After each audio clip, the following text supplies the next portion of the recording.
700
లేదా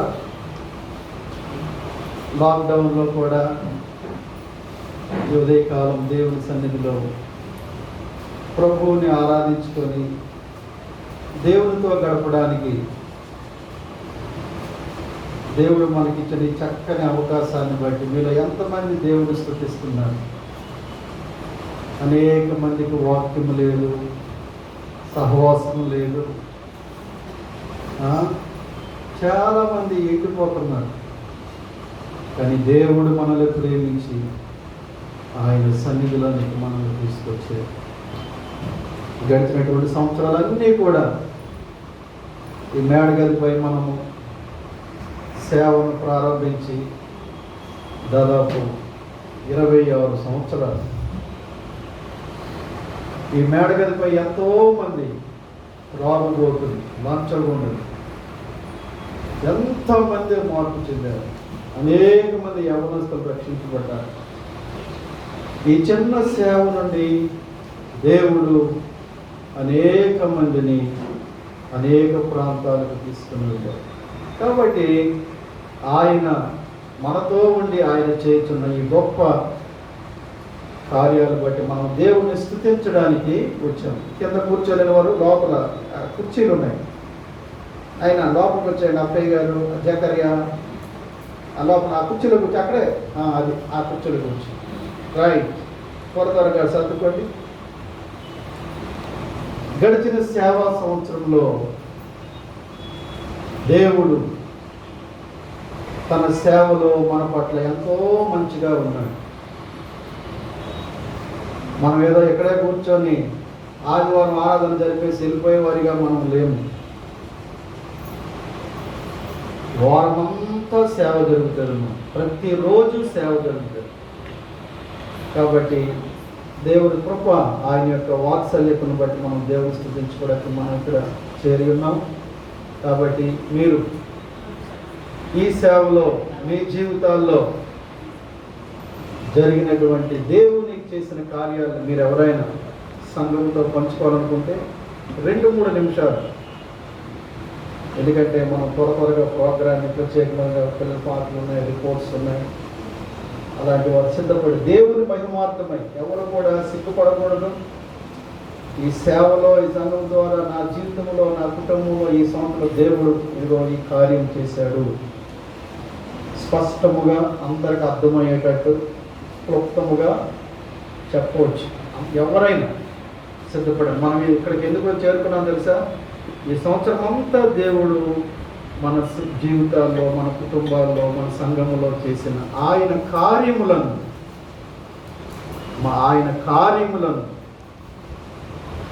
బట్టి దేవుని స్తుతించి అందరి ఎదుట ఆయన మహిమపరచుకోవడానికి మనం ఇక్కడికి వచ్చాం. కాబట్టి ఎవరు ఇది మన ప్రోగ్రాం, మనందరం ఇక్కడ దేవుని స్తుతించడానికి వచ్చాం. కాబట్టి ఎవరు కూడా దీని గురించి అందరూ కూడా పార్టిసిపేషన్ చేయండి.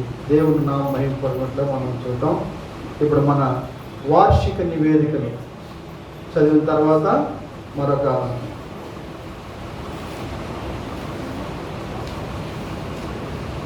మన మధ్య ఉన్న సహోదరుడు ప్రసాద్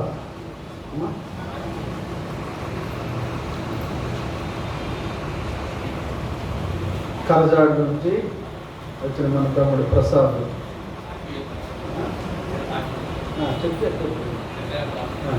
చెప్పి తమ్ముడు తన జీవితంలో చేసిన చిన్న కార్యం చెప్తూ తర్వాత చెప్తాను.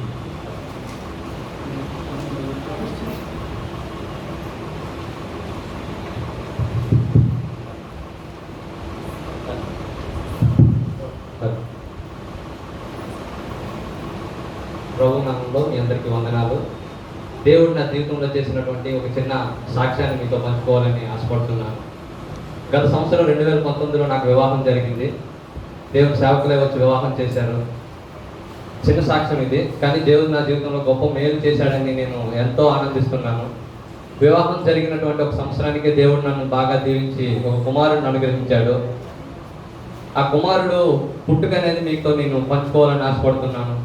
నాకు కుమారుడు పుట్టాడు ఈ సంవత్సరం 2020 ఫిబ్రవరి 6వ తేదీన కుమారుడు అనమాట నాకు పుట్టాడు అక్కడ మన రిమ్స్ హాస్పిటల్లో అక్కగారి ఆధ్వర్యంలో.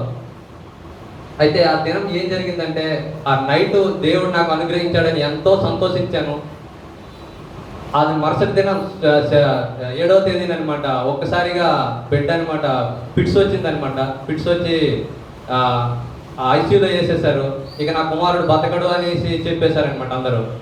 ఆ దినం సేవకులతో నేను పంచుకున్నాను, ప్రభువా ఎంత గొప్ప కార్యం చేశావు, అన్యుడైనటువంటి నన్ను నువ్వు పిలుచుకున్నావు, నీ యొక్క బిడ్డనిచ్చి వివాహం జరిపించావు, నాకు అందరికన్నా గొప్పగా దీవించి ఒక కుమారుని కూడా అనుగ్రహించావు, ఇంత మంచి ఆధిక్యతనిచ్చి కూడా ఎందుకు ఒక్కసారిగా నాకు ఇలాంటి శోధన ఎదురైందని ఆ దినం అనమాట మేము సంఘస్థులతో పంచుకున్నప్పుడు అక్క అన్న వచ్చి మొత్తానికి చాలా ధైర్యం చెప్పారు. నువ్వు భయపడకు, దేవుడు నమ్మదగిన వాడు, నీతిమంతుడు, మేలే చేస్తాడు కానీ ఎన్నడూ కీడు చేయడని చెప్పారు. ఆ దినం అయితే సంఘం అంతా ప్రార్థించింది, రాత్రి పగలనమాట. మినిమం నా కుమారుడు 20 దినాలన్నమాట మృత్యువుతో పోరాడాడు ఆ హాస్పిటల్లో. నేనైతే ఎంతో సంతోషించాను. సంఘం అంతా నా కొరకు మొరపెడుతుంది, నేను ఎంత ధన్యుడిని, ఎంత అదృష్టవంతుడిని, ఎంత మంచి సంఘం నాకు తోడుగా ఉందని నేను ఎంతో సంతోషించాను అనమాట. అలాగే దేవుడు కూడా ఈ సంఘం మొరలు ఆలకించి నా బిడ్డను సంపూర్ణ స్వస్థతతో బయటికి తీసుకొచ్చాడు. ఈనాటికి కూడా ఎటువంటి కీడు లేకుండా నా బిడ్డ ఎంతో ఆరోగ్యంగా ఉన్నాడు. ఈ చిన్న సాక్ష్యం దేవుడు దీవించాలని మనసారా కోరుకుంటున్నాను.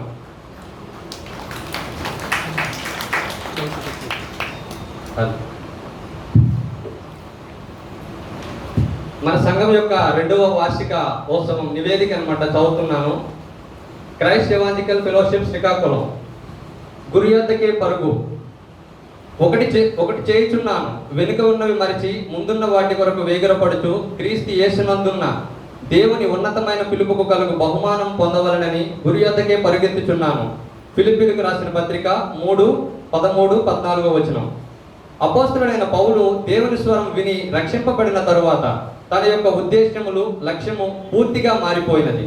ఒకప్పుడు హింసకుడును, హానికరుడును గాని దూషకుడును గాను సౌలు జీవిస్తున్న సమయంలో రక్షకుడైన యేసుక్రీస్తు యొక్క శిలువ ప్రత్యక్షత తన యొక్క గమ్యాన్ని, తన యొక్క గురిని పూర్తిగా మార్చివేసింది.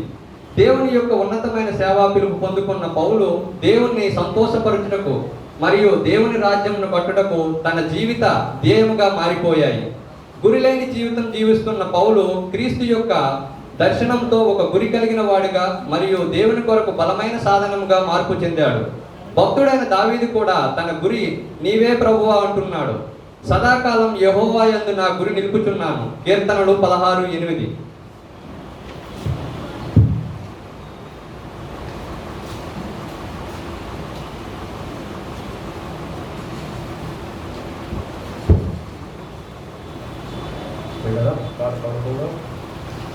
స్తోత్రం చెల్లించము, స్తుతి స్తోత్రం చెల్లించమని పాడుకోవడం. 87వ పాట పాడదాం. ఆరాధన గీతాల్లో మొదటి 2 చరణాలు, చివరి చరణం పాడుకోవడం.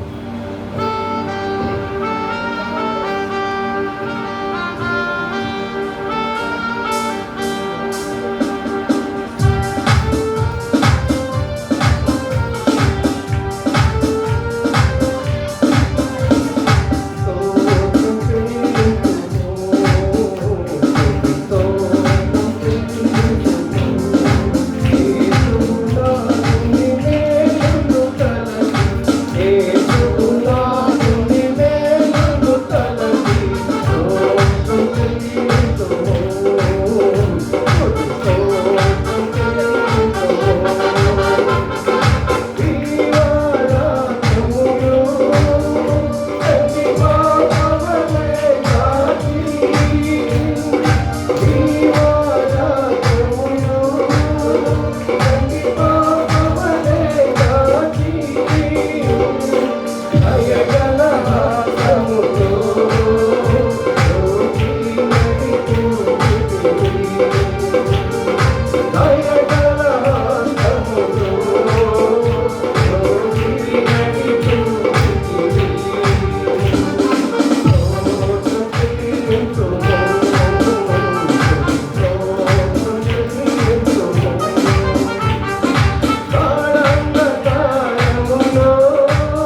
సహోదరుడు రమేష్ మరొక వార్షిక నివేదిక చదివిన తర్వాత మరొక పాఠం.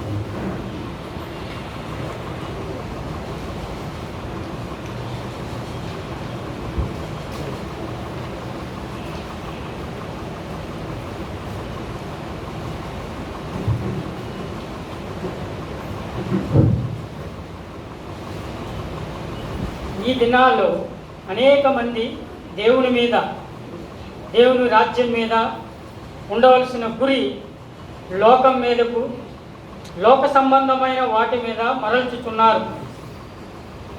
ఒక వ్యక్తి దేవుని మీద నుండి తన గురిని మరల్చినట్లయితే ఆ వ్యక్తి తన గుణశీలములను కోల్పోవును. గురులేని జీవితము జీవిస్తున్న ప్రస్తుత ప్రపంచములో మనము గురి కలిగి మన ముందున్న పందెములో ఓపికతో గురి యొద్దకు పరిగెత్తుచు మనుషుల వైపు, లోకం వైపు చూడగా విశ్వాసానికి కర్తయు దానిని కొనసాగించువాడు అయిన యేసు వైపు చూచుచు ముందుకు కొనసాగుటకు ప్రభువు మనకు సహాయము చేయునుగాక. గురులేని జీవితాలు సాతానుకు ఎరగా మారును. దేవుని మీద నుండి మన గురి తొలగిపోయినట్లయితే మన గమ్యము చేరలేము. పాపులమైన మనలను యేసు తన అమూల్యమైన రక్తము ద్వారా విమోచించి రక్షించడమే కాకుండా తన పరిచర్య కొరకు మనలను పిలిచిన దేవుణ్ణి నమ్మదగినవాడు. ఈ పరిచర్యను మనము విశ్వాసముతోనూ ప్రార్థనతోనూ మరియు దేవుని వాగ్దానముల మీద నిర్మించాలని దేవుని యొక్క ఉద్దేశం. దేవుని పరిచర్యను పేరు ప్రఖ్యాతుల కొరకు, డబ్బు కొరకు, మనుషుల యొక్క ప్రాప్తం కొరకు కాక నశించిపోతున్న ఆత్మల కొరకు, దేవుని మహిమ కొరకు చేసినట్లయితే దేవుడే ఆ సేవను కట్టి ఆ సేవకు నాయకుడిగా ముందుకు నడిపిస్తాడు. దేవుడి మాటలు దీవించునుగా.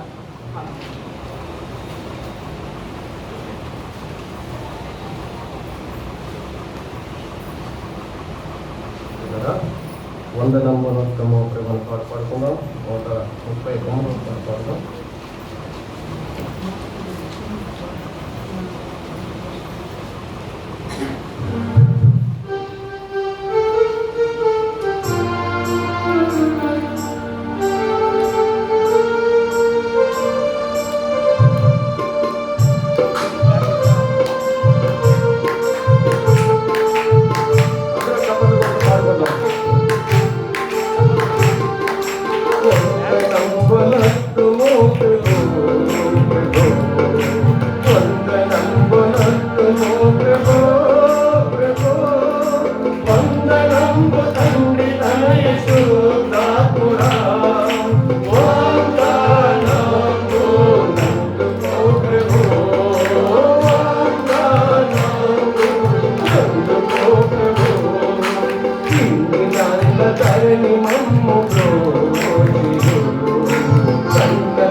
ప్రార్థన చేసుకుందాం.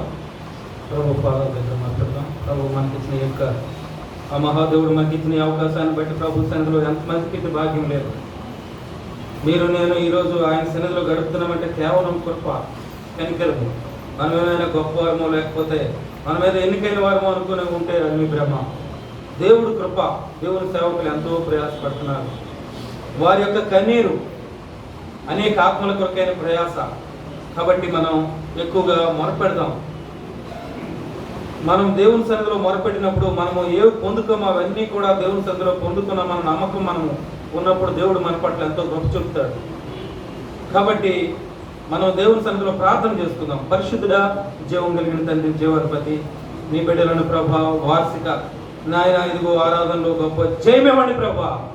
నీ బిడ్డలను దర్శించు నాయన. ఇదిగో ప్రయాసపడుతున్నాడు ప్రభా. నీ బిడ్డను చూడండి నాయన. దేవ మార్పులు ఇచ్చిన వాడు నీవు నాయన. ఇదిగో ప్రభా, ఈ బిడ్డ ఎంతో ప్రయాసపడతా ఉన్నారు. ఇక్కడ కూడి ఉన్న బిడ్డలు అందరూ కూడా నరసన్నపేట, అలాగే నాయన శ్రీకాకుళంలోను, ఓ ప్రభా మా మెట్టవలసలోను, రణస్థలంలోను, ప్రభా ఎర్రమండలంలోను, నాయన సంత బొమ్మాలి, నాయన అనేక ప్రాంతాల్లో నీ బిడ్డ ప్రయాసపడ్డాడు ప్రభా. నీ బిడ్డ నాయన కన్నీరు చూడండి ప్రభా. ఇదిగో నాయన ఈ సేవలో ప్రభా మేము ఒక అద్భుతముగా, ఒక ఆశ్చర్యముగా నాయన గురి మాకుంది ప్రభా. మేము ఆత్మను సంపాదించాలి, నీ పాదాలు పట్టుకోవాలి ప్రభా, నిన్ను స్తుతించాలి నాయన, నిన్ను మహింపరచాలి ప్రభా. ఇదిగో నాయన గాడిదను ప్రభా, కట్టబడిన గాడిద పాపాల చేత నాయన, దోషణ చేత, యాగల చేత కట్టబడిన ఈ గాడిదను ప్రభా ఎలాగా నీ బిడ్డలు నాయన తండ్రి నా ప్రభా పిలుపుకు లోబడి నాయన నీ సన్నిధిలో మేమందరము నాయన గంతులు వేసి నిన్ను స్తుతించే వారిగా చేయండి. ఇదిగో ప్రభా ఇంతవరకు నీ బిడ్డలు అందరూ పాటల్లో మహింపరిచారు ప్రభా. వార్షిక రిట్రీట్లో ప్రభా ఆ యొక్క నాయన తండ్రి చదువుచుండగా నీ బిడ్డలకు బలముగా ఇచ్చేయండి. జయమివ్వండి నాయన. ఇదిగో నా భక్తిహీనత, నా బుద్ధిహీనత, నా పాపము, నా చీకటి ఏది ఇక్కడ పనిచేయలేవు నాయన. ఒకప్పుడైతే ఇక్కడ రావడానికే భయపడుతున్న మమ్మల్ని కూడా ప్రేమించావు. ఇదిగో నీ బిడ్డలతో కరుణించావు, నీ వాత్సల్యం ఇచ్చావు. డానియేలును, యెఫ్సాను తండ్రి, ఐజాకును, నిస్సీని ప్రభావ ప్రత్యేకంగా దర్శించండి. ఇదిగో ఇక్కడ నాయన ప్రయాసపడుతున్న ప్రతి బిడ్డతో మీరు ఉండండి నాయన. అద్భుతం, ఆశ్చర్యం జరిగించి నిన్న నేడు నిరంతరం ఏకరీతిగా ప్రేమించు దేవుడు, నువ్వు వాసించే జీవితం మాకు దయచేయమని యేసు నామమున అడిగి వేడుచున్నాము తండ్రి.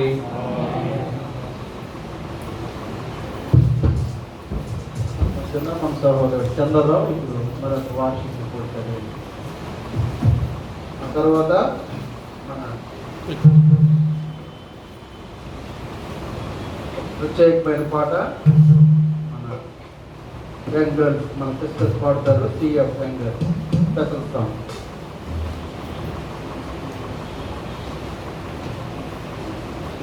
ఈ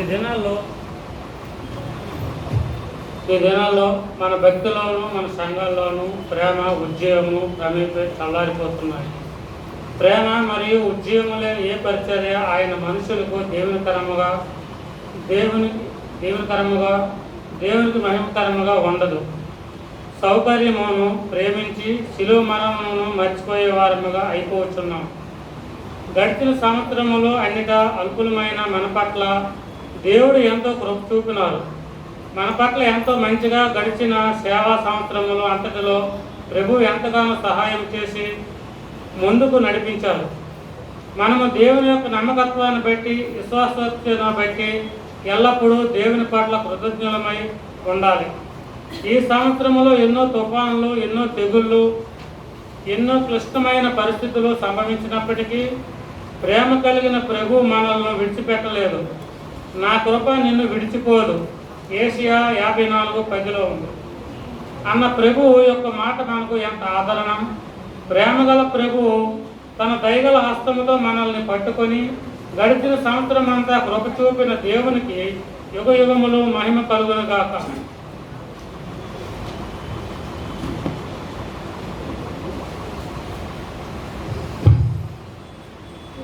సిఎఫ్ యంగ్ గర్ల్స్ కదా ప్రత్యేకమైన భాగం.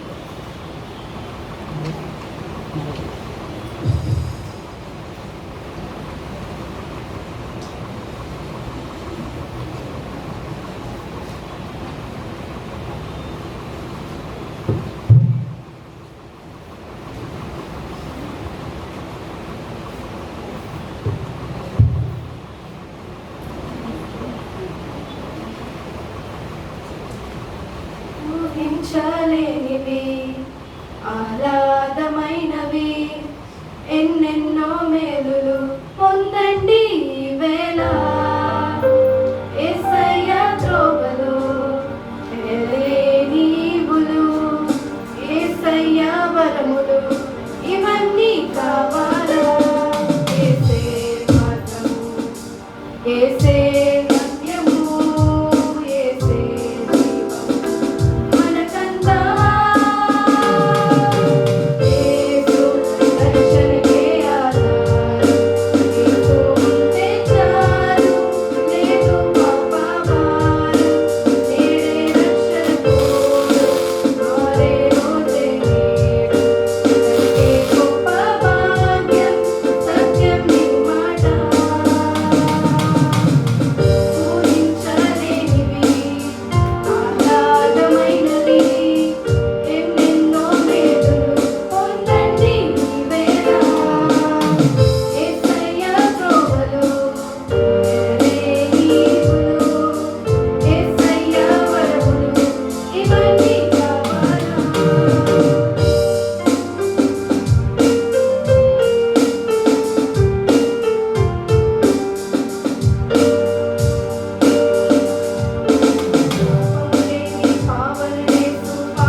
మధ్య వచ్చి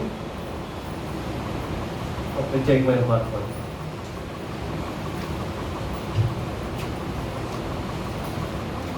తర్వాత సిస్టర్ సుగుణ ఉండాలి.